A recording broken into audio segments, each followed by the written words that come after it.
नहीं देखिए, राजनीति के बारे में, राजनीतिक नेता होने के नाते तो आदमी यही कहेगा कि जी हम सारी स्टेट जीत रहे हैं, 3/4 बहुमत जीत रहे हैं। लेकिन जो चुनाव है उसके बारे में किसी भी प्रकार का भविष्यवाणी करना मेरे ख्याल से ठीक नहीं है। हाँ, लेकिन ये है कि 3 स्टेट्स में सीधा-सीधा मुकाबला है कांग्रेस और बीजेपी का, राजस्थान, मध्य प्रदेश और छत्तीसगढ़ में। और तेलंगाना में ऐसी संभावना है कि शायद तिकोना मुकाबला वहाँ पे होगा, जिसमें बीआरएस है, बीजेपी है और कांग्रेस। नहीं, उसके बारे में ना तो मेरे को कोई जानकारी है, ना मेरे को इसके बारे में कोई ज्ञान। तो ये तो अखबारों में और मीडिया पे सुर्खियां होती हैं, जो लोगों को थोड़ा सा उनकी दिलचस्पी बनाए रखने के लिए उड़ती रहती हैं समय समय पर। सब नाराज में कोई सीएमओ की कोई अधिकारी ने कोई मीटिंग ली थी, उसके बाद से लगातार नाराज है। देखिए, प्रशासन में जब आप होते हैं तो ऐसे मुद्दे समय समय पर आते रहते हैं जिसमें कोई मतभेद हो सकता है, चाहे मंत्रियों का आपस में हो जाए, मंत्रियों का एमएलए के साथ हो जाए, मंत्री का मुख्यमंत्री के साथ हो जाए।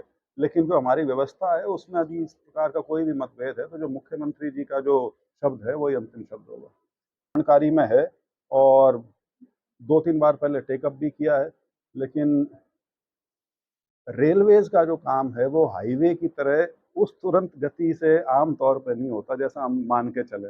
रेलवेज के जो काम है उसमें समय लगता है, लेकिन हाँ, ये इस वाले केस में जी नासी वाला जो है ये थोड़ा ज़्यादा डिले हो गया, इसको दोबारा टेकअप करेंगे, कोशिश नहीं। ये जो मेरी आवाज़ सुनो नाम से जो रैली 2 अक्टूबर को की गई थी, अ, उसी उसी सिलसिले में अब जहाँ जहाँ से हमारे साथियों ने बहुत मेहनत की, योगदान दिया, उनका आभार व्यक्त करने के लिए, उनका धन्यवाद करने के लिए आयोजन किए जा रहे हैं। मैं अभी 2-3 दिन पहले कैथल भी गया था, कलायत, वहाँ भी इसी तरह से सारे साथियों का कार्यक्रम था तीतरम गांव में। तो उसी नाते आज मैं यहाँ नारनौंद आया हूँ और इसके बाद भिवानी जाऊँगा। फैसला ऐसा नहीं होता कि तुरंत यूं पेश कर दिया जाए।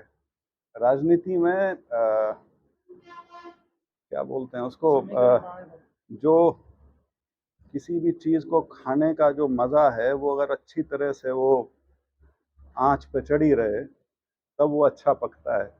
तो रैली में एक बात तो स्पष्ट कर ही दी गई थी कि यदि गठबंधन चलता है और वो इलेक्शन के गठबंधन की शक्ल वो लेता है, तब शायद हमारी उसमें फिर कोई जगह है नहीं। तो वो अपने आप में एक फैसला है जो लोगों के बीच में रख दिया गया है। उसके ऊपर अब निर्णय तो पार्टी को लेना है। उसके लिए मैं बिल्कुल मानता हूँ कि अभी 5 स्टेट्स के चुनाव हैं, तो सारा नेतृत्व वो जो है वो उसके अंदर व्यस्त रहेगा। तो लेकिन उम्मीद है कि चुनाव खत्म होने के बाद जो हरियाणा की राजनीतिक परिस्थितियां हैं उसके ऊपर गौर करके और कोई फैसला जल्दी लिया जाएगा। जी, हरियाणा प्रदेश बीजेपी में अध्यक्ष चेंज होना एक बड़ी नॉर्मल प्रक्रिया है, क्योंकि कार्यकाल के हिसाब से है। यहाँ ये आमतौर पे नहीं होता कि अगर कोई बन गया तो वो उसका यही ना पता हो कि कब तक रहेगा। तो धनखड़ साहब का समय जो था, जो उनकी अवधि थी उनके कार्यकाल की, वो समाप्त हो चुकी थी। तो उस नाते एक नए अध्यक्ष को नियुक्त किया गया है और नायब सिंह सैनी तो मेरे साथी हैं लोकसभा में और युवा हैं और पार्टी के साथ दशकों से वो जुड़े हुए हैं। और एक ऐसे समय में उनको ये बागडोर सौंपी गई है जो राजनीतिक तौर पे बहुत महत्वपूर्ण एक समय है, क्योंकि 2-2 चुनाव आएंगे, लोकसभा का भी आएगा, असेंबली का भी आएगा। तो मेरी नायब सैनी जी को बहुत बहुत शुभकामनाएं कि उनका कार्यकाल जो है वो सफल रहे और वो पार्टी को नई बुलंदियों तक पहुंचाएं।